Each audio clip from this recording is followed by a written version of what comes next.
الذي يقول انه سيد محمد الصدر ما حكى زين اذا هو مو زين. فلا ينبغي ان يكون رد الفعل معاديا.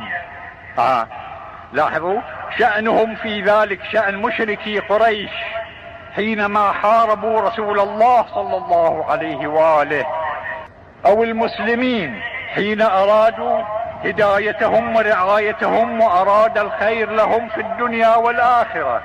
نحن لا نريد والله تعالى لا يريد طبعا، والدين ايضا لا يريد ان يكون لهؤلاء سواء السدنة او السالكين لهم اسوة بمشركي قريش الذين حاربوا رسول الله صلى الله عليه وآله.